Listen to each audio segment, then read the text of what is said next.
بسم الله الرحمن الرحيم. ألف لام ميم صاد. كتاب أنزل إليك فلا يكن في صدرك حرج منه لتنذر به وذكرى للمؤمنين. اتبعوا ما أنزل إليكم من ربكم ولا تتبعوا من دونه أولياء قليلا ما تذكرون. وكم من قرية أهلكناها فجاءها بأسنا بياتا أو هم قائلون فما كان دعواهم إذ جاءهم بأسنا إلا أن قالوا إنا كنا ظالمين. فلنسألن الذين أرسل إليهم ولنسألن المرسلين فلنقصن عليهم بعلم وما كنا غائبين. والوزن يومئذ الحق فمن ثقلت موازينه فأولئك هم المفلحون ومن خفت موازينه فأولئك الذين خسروا أنفسهم بما كانوا بآياتنا يظلمون. ولقد مكناكم في الأرض وجعلنا لكم فيها معايش قليلا ما تشكرون. ولقد خلقناكم ثم صورناكم ثم قلنا للملائكة اسجدوا لآدم فسجدوا إلا إبليس لم يكن من الساجدين. قال ما منعك ألا تسجد إذ أمرتك؟ قال أنا خير منه خلقتني من نار وخلقته من طين. قال فاهبط منها فما يكون لك أن تتكبر فيها فاخرج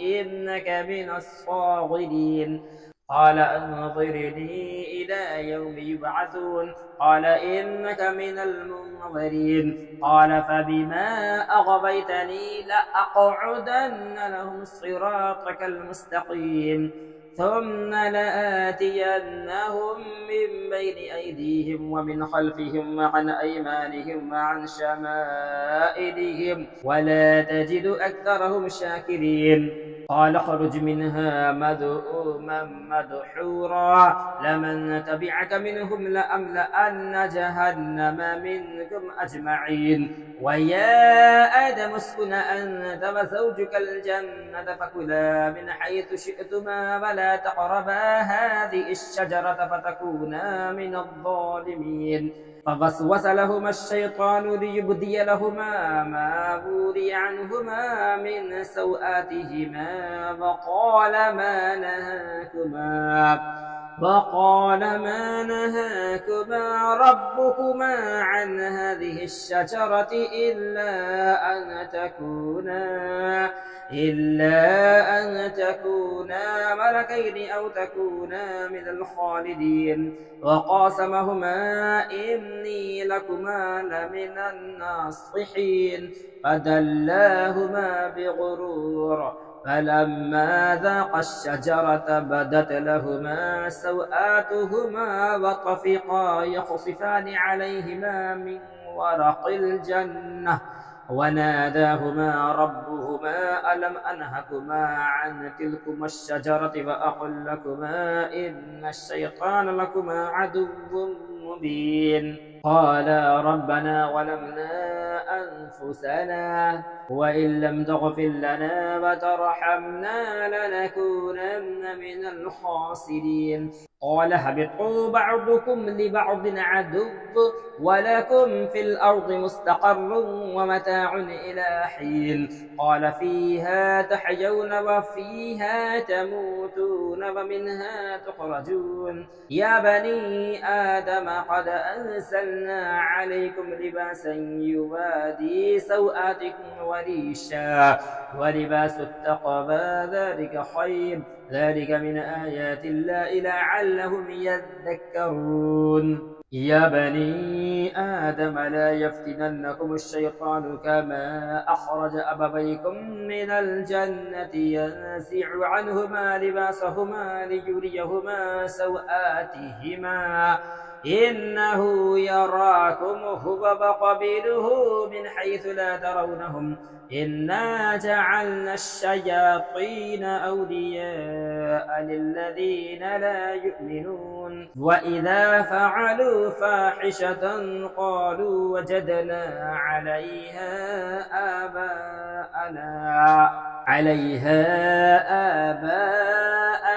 والله أمرنا بها قل إن الله لا يأمر بالفحشاء أتقولون على الله ما لا تعلمون قل أمر ربي بالقسط وأقيموا وجوهكم عند كل مسجد وادعوه مخلصين له الدين كما بدأكم تعودون فريقا هدى وفريقا حق عليهم الضلالة إنهم اتخذوا الشياطين أولياء من دون الله ويحسبون أنهم مهتدون يا بني آدم خذوا زينتكم عند كل مسجد وكلوا واشربوا ولا تسرفوا إنه لا يحب المسرفين قل من حرم زينة الله التي أخرج لعباده والطيبات من الرزق قل هي للذين آمنوا في الحياة الدنيا خالصة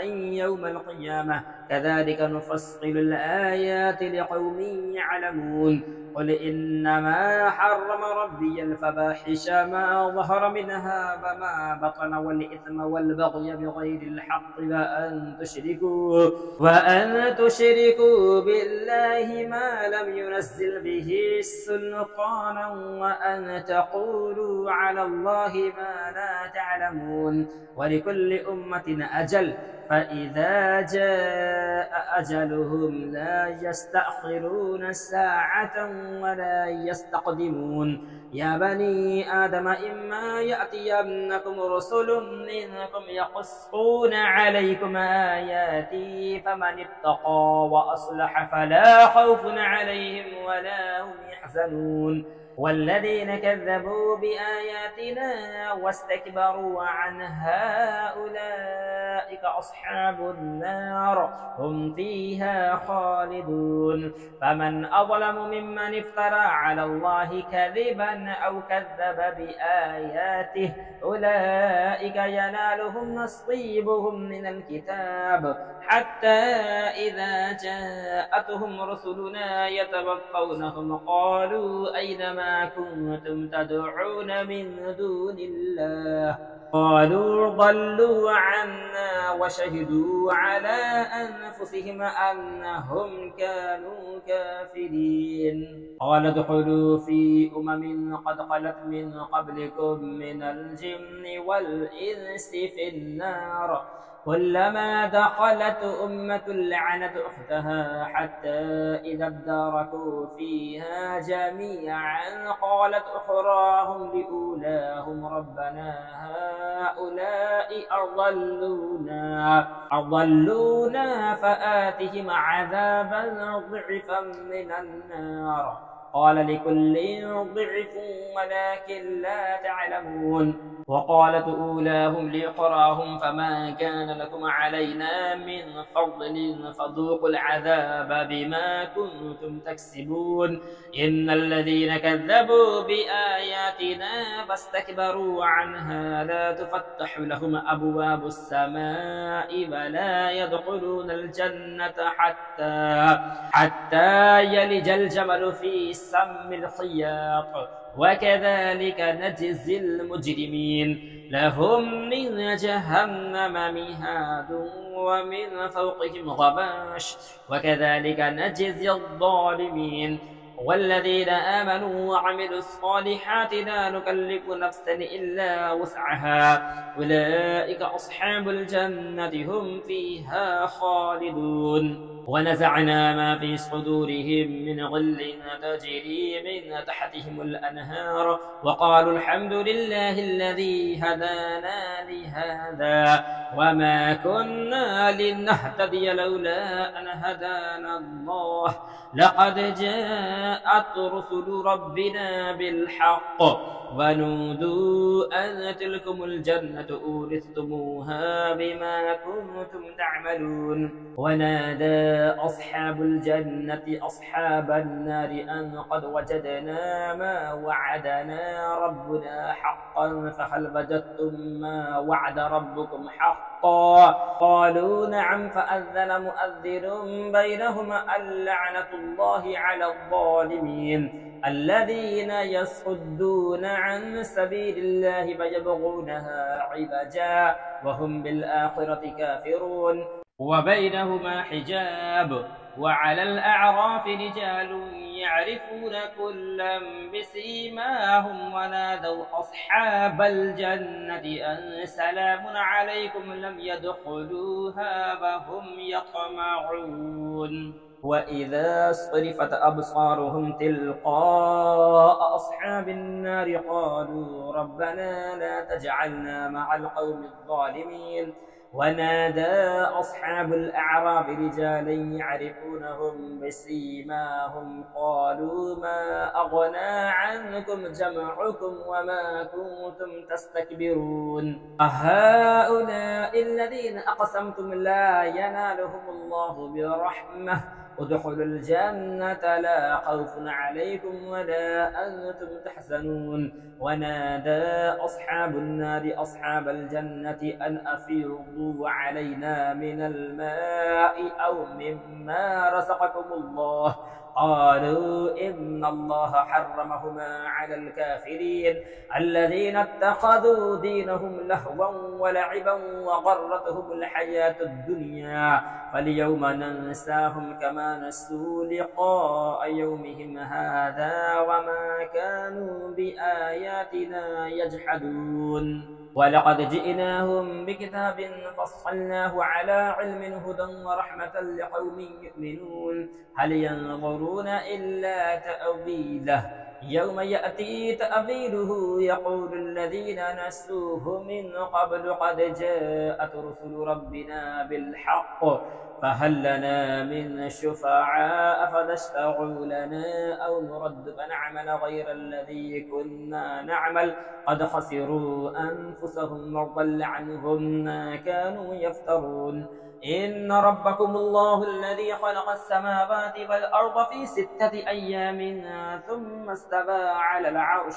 يغشي الليل النهار يطلبه حثيثا والشمس والقمر والنجوم مسخرات بأمره ألا له الخلق والأمر تبارك الله رب العالمين ادعوا ربكم تضرعا وخفية إنه لا يحب المعتدين ولا تفسدوا في الأرض بعد إصلاحها وادعوه خوفا وطمعا إن رحمة الله قريب من المحسنين وهو الذي يرسل الرياح بشرا بين يدي رحمته حتى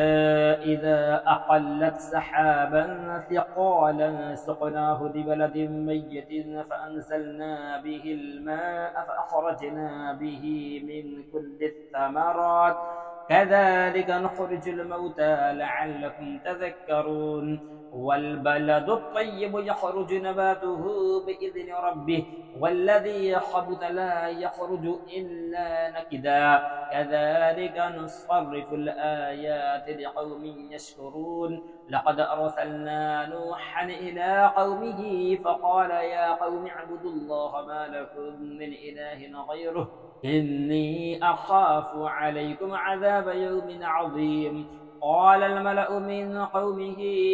إنا لنراك في ضلال مبين قال يا قوم ليس بي ضلالة ولكني رسول من رب العالمين أبلغكم رسالات ربي وأنصح لكم وأعلم من الله ما لا تعلمون أفعجبتم أن جاءكم ذكر من ربكم على رجل منكم لينذركم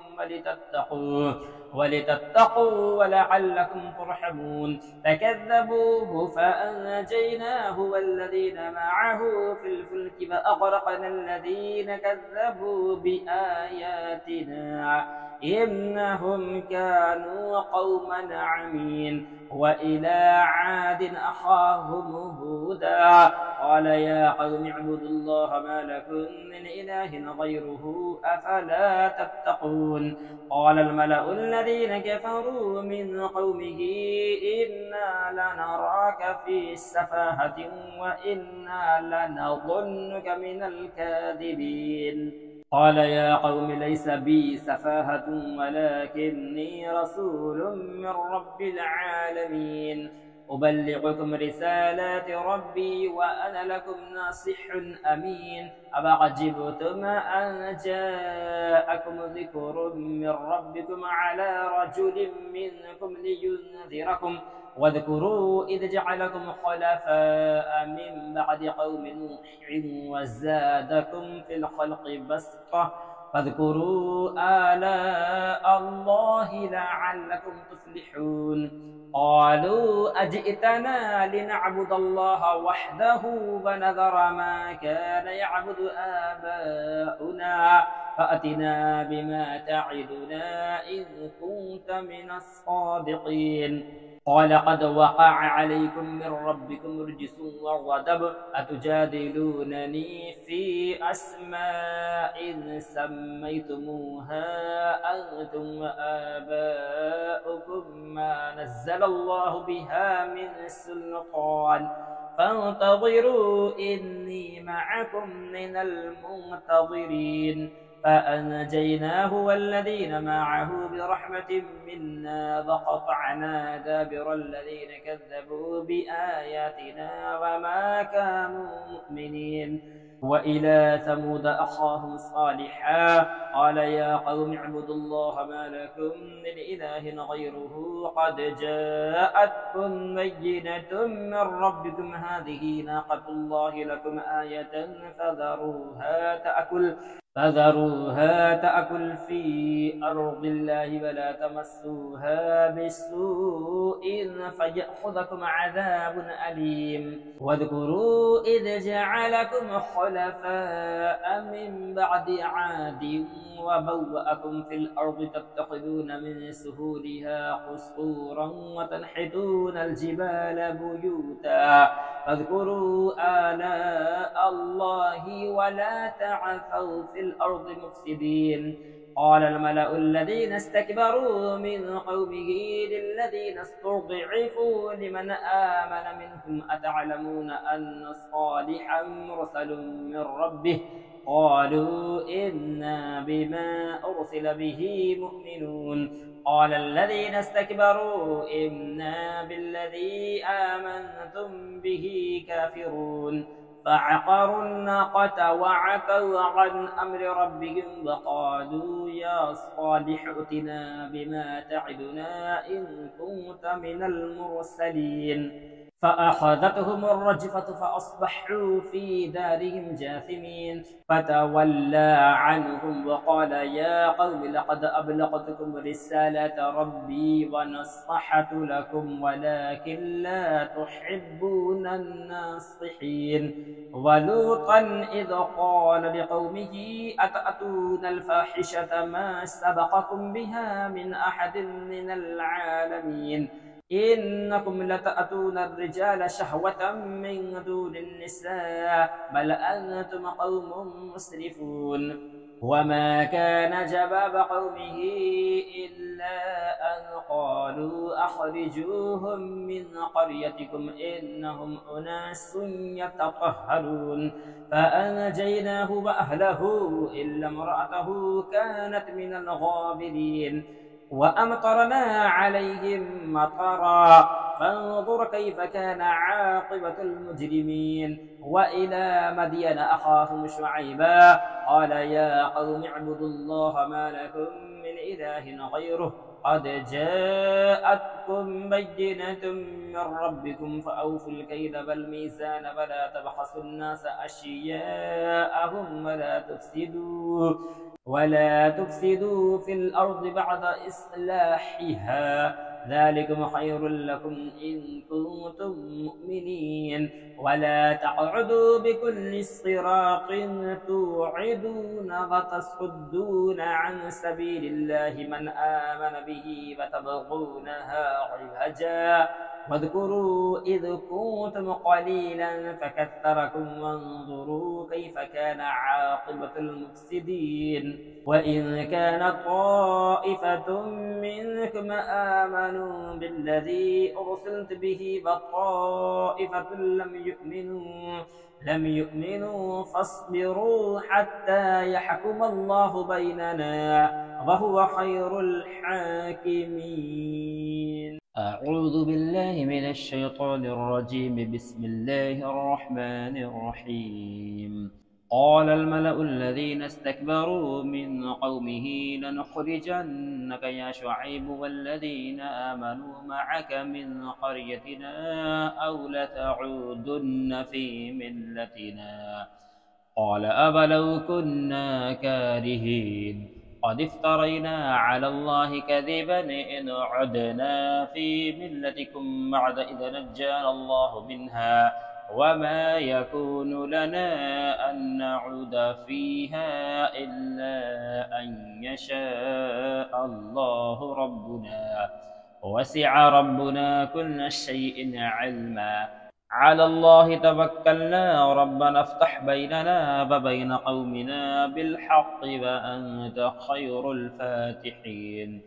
وقال الملأ الذين كفروا من قومه لئن اتبعتم شعيبا إنكم إذا لخاسرون فأخذتهم الرجفة فأصبحوا في دارهم جاثمين. الذين كذبوا شعيبا كأن لم يغنوا فيها الذين كذبوا شعيبا كانوا هم الخاسرين فتولى عنهم وقال يا قوم لقد أبلغتكم رسالات ربي ونصحت لكم فكيف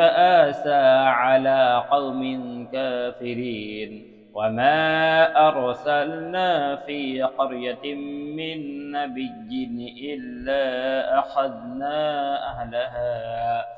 أهلها بالبأساء والضراء لعلهم يضرعون ثم بدلنا مكان السيئة الحسنة حتى عفوا وقالوا قد مس آباءنا الضراء والسراء فأخذناهم بغتة وهم لا يشعرون. ولو أن أهل القرى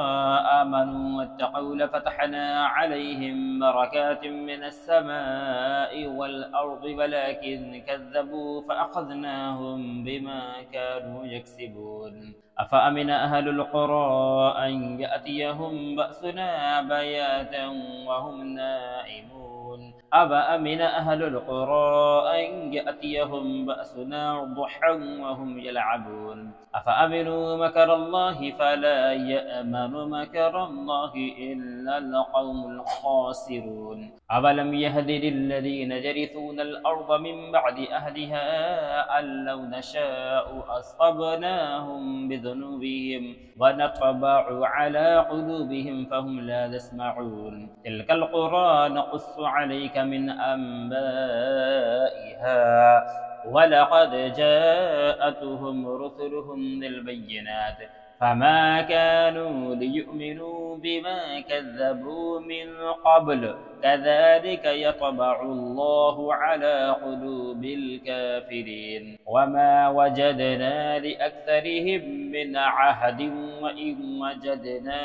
أكثرهم لفاسقين. ثم بعثنا من بعدهم موسى بآياتنا إلى فرعون وملئه فظلموا بها فانظر كيف كان عاقبة المفسدين. وقال موسى يا فرعون إني رسول من رب العالمين حقيق على ألا أقول على الله إلا الحق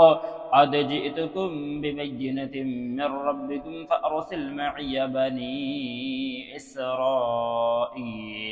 قال إن كنت جئت بآية فأت بها إن كنت من الصادقين فألقى عصاه فإذا هي ثعبان مبين ونزع يده فإذا هي بيضاء للناظرين قال الملأ من قوم فرعون إن هذا لساحر عليم يريد أن يخرجكم من أرضكم فماذا تأمرون قالوا أرجه وأخاه وأرسل في المدائن حاشرين يأتوك بكل ساحر عليم وجاء السحرة فرعون قالوا إن لنا لأجرا إن كنا نحن الغالبين قال نعم وإنكم لمن المقربين قالوا يا موسى إما أن تلقي وإما أن نكون نحن الملقين قال ألقوا فلما ألقوا سحروا أعين الناس واسترهبوهم وجاءوا بسحر عظيم وأوحينا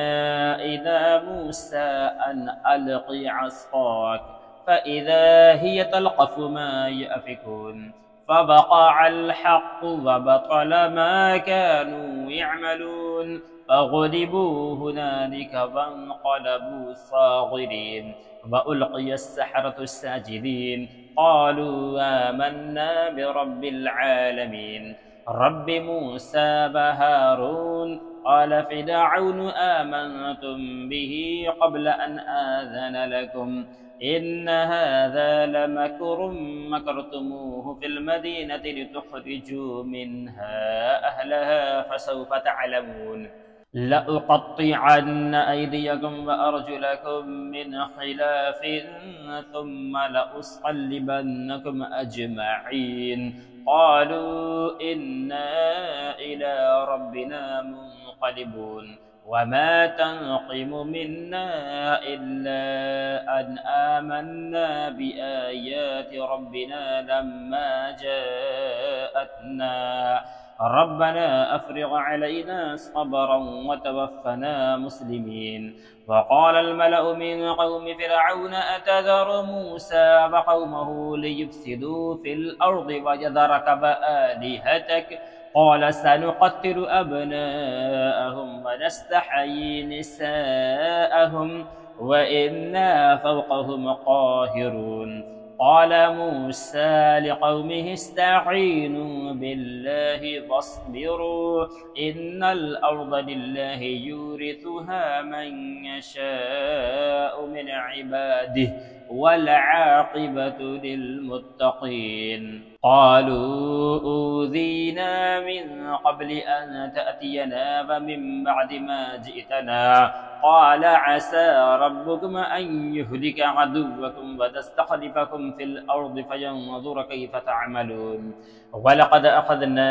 آل فرعون بالسنين ونقص من الثمرات لعلهم يذكرون فإذا جاءتهم الحسنة قالوا لنا هذه وإن تصبهم سيئة يطيروا بموسى ومن معه ألا إنما طائرهم عند الله ولكن أكثرهم لا يعلمون وقالوا مهما تأتنا به من آية لتسحرنا بها فما نحن لك بمؤمنين فأرسلنا عليهم الطوفان والجراد والقمل والضفادع والدم آيات مفصلات فاستكبروا وكانوا قوما مجرمين ولما وقع عليهم الرجز قالوا يا موسى ادع لنا ربك بما عهد عندك لئن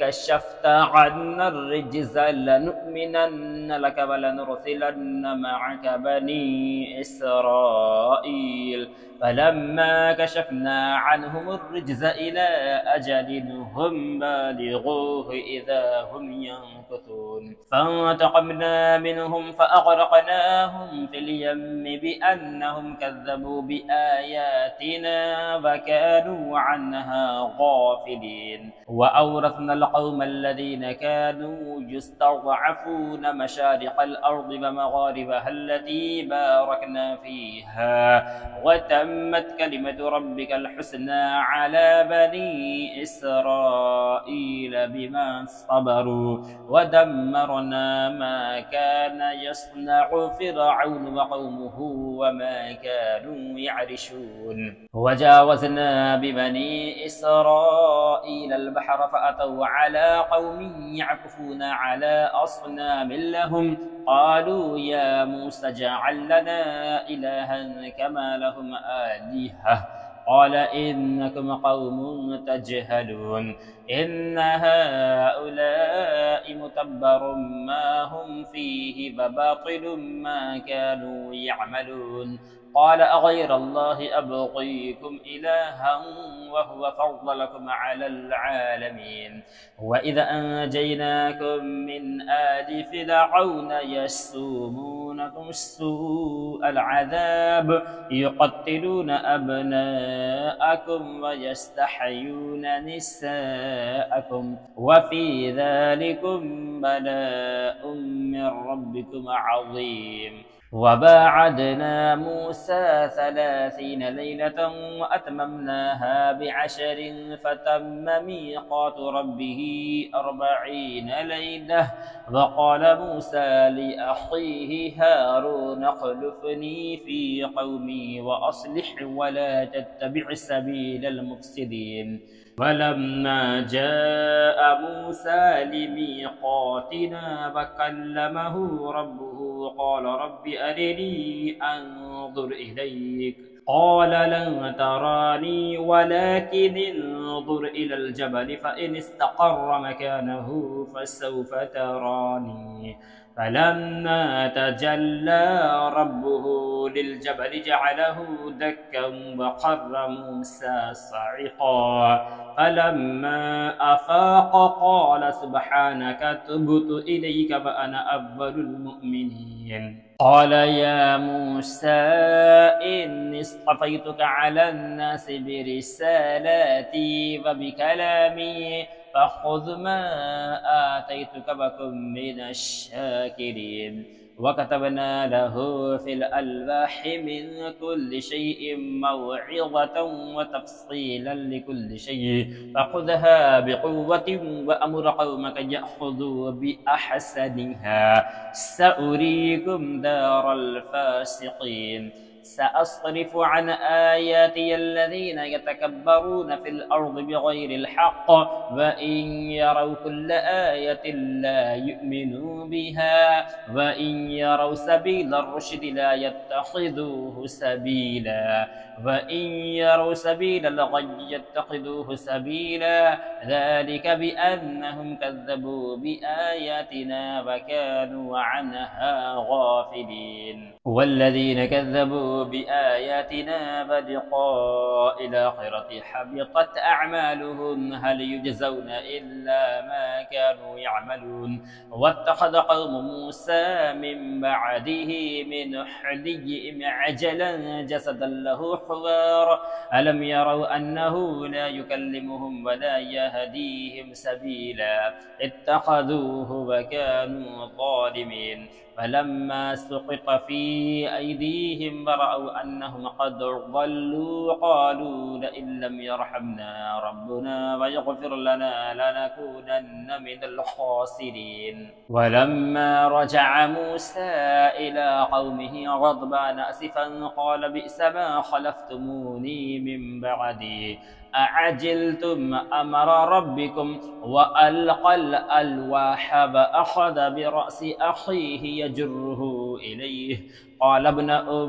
إن القوم استضعفوني وكادوا يقتلونني فلا تشمت بي الأعداء ولا تجعلني مع القوم الظالمين قال رب اغفر لي ولأخي وأدخلنا في رحمتك وأنت أرحم الراحمين إن الذين اتخذوا العجل سينالهم غضب من ربهم وذلة في الحياة الدنيا وكذلك نجزي المفترين والذين عملوا السيئات ثم تابوا من بعدها فآمنوا إن ربك من بعدها لغفور رحيم فلما سكت عن موسى الغضب أخذ الألواح وفي نسختها هدى ورحمة للذين هم لربهم يرهبون واختار موسى قومه 70 رجلا لميقاتنا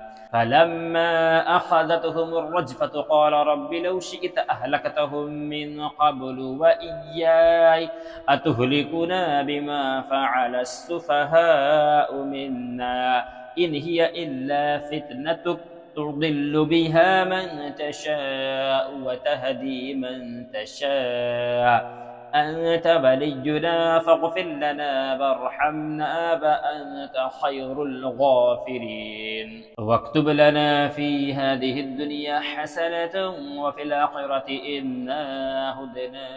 إليك قال عذابي أصيب به من أشاء ورحمتي وسعت كل شيء فسأكتبها للذين يتقون ويؤتون الزكاة والذين هم بآياتنا يؤمنون الذين يتبعون الرسول النبي الأمي الذي يجدونه مكتوبا عندهم في التوراة والإنجيل يأمرهم بالمعروف وينهاهم عن المنكر ويحل لهم الطيبات ويحرم عليهم الخبائث ويضع عنهم إصرهم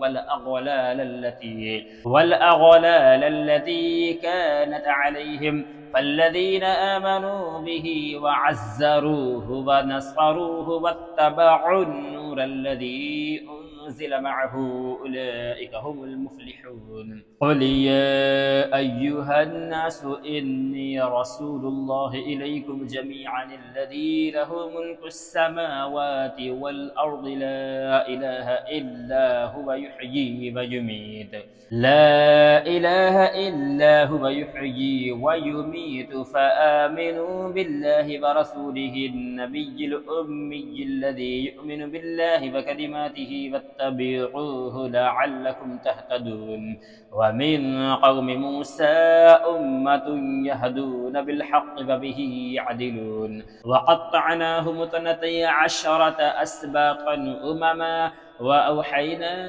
إلى موسى إذ استسقاه قومه أن اضرب بعصاك الحجر فانبجست منه 12 عينا قد علم كل أناس مشربهم وظللنا عليهم الغمام وأنزلنا عليهم المن والسلوى كلوا من طيبات ما رزقناكم وما ظلمونا ولكن كانوا أنفسهم يظلمون وإذ قيل لهم اسكنوا هذه القرية فكلوا منها حيث شئتم وقولوا حطة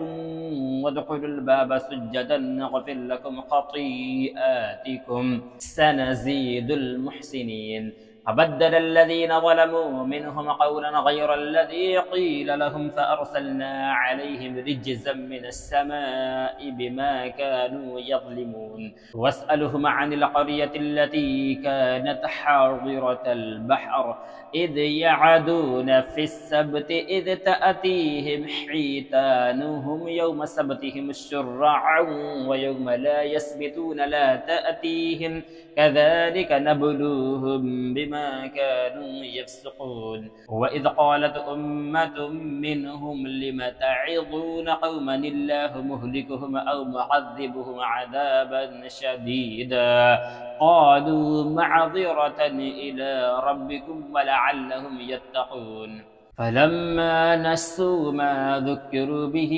أنجينا الذين ينهون عن السوء وأخذنا الذين ظلموا بعذاب بئيس بما كانوا يفسقون فلما عتوا عما نهوا عنه قلنا لهم كونوا قردة خاسئين وإذ تأذن ربك ليبعثن عليهم إلى يوم القيامة من يسومهم سوء العذاب إن ربك لسريع العقاب وإنه لغفور رحيم وقطعناهم في الأرض أمما منهم الصالحون ومنهم دون ذلك وبلوناهم بالحسنات والسيئات لعلهم يرجعون فخلف من بعدهم خلف ورثوا الكتاب يأخذون عرض هذا الأدنى ويقولون سيغفر لنا وإن يأتهم عرض مثله يأخذوه ألم يؤخذ عليهم ميثاق الكتاب ألا يقولوا على الله إلا الحق ودرسوا ما فيه والدار الآخرة خير للذين يتقون أفلا تعقلون والذين يمسكون بالكتاب وأقاموا الصلاة إنا لا نضيع أجر المصلحين وإذ نتقنا الجبل فوقهم كأنه ظلة وظنوا أنه واقع بهم خذوا ما آتيناكم بقوة واذكروا ما فيه لعلكم تتقون وإذ أخذ ربك من بني آدم من ظهورهم ذريتهم وأشهدهم على أنفسهم ألست بربكم قالوا بلى شهدنا أن تقولوا يوم القيامة إنا كنا عن هذا غافلين أو تقولوا إنما أشرك آباؤنا من قبل وكنا ذرية من بعدهم أفتهلكنا بما فعل المبطلون وكذلك نفصل الآيات ولعلهم يرجعون واتل عليهم نبأ الذي آتيناه آياتنا فانسلخ منها فأتبعه الشيطان فكان من الغاوين ولو شئنا لرفعناه بها ولكنه أخلد إلى الأرض واتبع هواه فمثله كمثل الكلب إن تحمل عليه يلهث أو تتركه يلهث ذلك مثل القوم الذين كذبوا بآياتنا فقصص القصص لعلهم يتفكرون ساء مثلا القوم الذين كذبوا بآياتنا وأنفسهم كانوا يظلمون من يهد الله فهو المهتدي ومن يضلل فأولئك هم الخاسرون ولقد ذرأنا لجهنم كثيرا من الجن والإنس لهم قلوب لا يفقهون بها ولهم أعين لا يبصرون بها ولهم آذان لا يسمعون بها أولئك كالأنعام بل هم أضل أولئك هم الغافلون ولله الأسماء الحسنى فادعوه بها وذروا الذين يلحدون في أسمائه سيجزون ما كانوا يعملون وممن خلقنا أمة يهدون بالحق وبه يعدلون والذين كذبوا بآياتنا سنستدرجهم من حيث لا يعلمون وأملي لهم إن كيدي متين أفلم يتفكروا ما بصاحبهم من جنة إن هو إلا نذير مبين أفلم ينظروا في ملكوت السماوات والأرض وما خلق الله من شيء وأن عسى أن يكون قد اقترب أجلهم فبأي حديث بعده يؤمنون من يضلل الله فلا هادي له ويذرهم في طغيانهم يعمهون يسألونك عن الساعة أيان مرساها قل إنما علمها عند ربي لا يجليها لوقتها إلا هو ثقلت في السماوات والأرض لا تأتيكم إلا بغتة يسألونك كأنك حفي عنها قل إنما علمها عند الله ولكن أكثر الناس لا يعلمون قل لا أملك لنفسي نفعا ولا ضرا إلا ما شاء الله ولو كنت أعلم الغيب لاستكثرت من الخير وما مسني السوء إن أنا إلا نذير وبشير لقوم يؤمنون هو الذي خلقكم من نفس واحدة وجعل منها زوجها ليسكن إليها فلما تغشاها حملت حملا خفيفا فمرت به فلما أثقلت دعوا الله ربهما لئن آتيتنا صالحا لنكونن من الشاكرين فلما آتاهما صالحا جعل له شركاء فيما آتاهما فتعالى الله عما يشركون أيشركون ما لا يخلق شيئا وهم يخلقون ولا يستطيعون لهم نصرا ولا أنفسهم ينصرون وإن تدعوهم إلى الهدى لا يتبعوكم سواء عليكم أدعوتموهم أم أنتم صامتون إن الذين تدعون من دون الله عباد أمثالكم فادعوهم فليستجيبوا لكم إن كنتم صادقين ألهم أرجل يمشون بها أم لهم أيد يبطشون بها أم لهم أعين يبصرون بها أم لهم آذان يسمعون بها قل ادعوا شركاءكم ثم كيدون فلا تنظرون إن وليي الله الذي نزل الكتاب وهو يتولى الصالحين والذين تدعون من دونه لا يستطيعون نصركم ولا أنفسهم ينصرون وإن تدعوهم إلى الهدى لا يسمعوا وتراهم ينظرون إليك وهم لا يبصرون خذ العفو وأمر بالعرف وأعرض عن الجاهلين وإما ينزغنك من الشيطان نزغ فاستعذ بالله إنه سميع عليم إن الذين اتقوا إذا مسهم طائف من الشيطان تذكروا فإذا هم مبصرون وإخوانهم يمدونهم في الغي ثم لا يقصرون وإذا لم تأتهم بآية قالوا لولا اجتبيتها قل إنما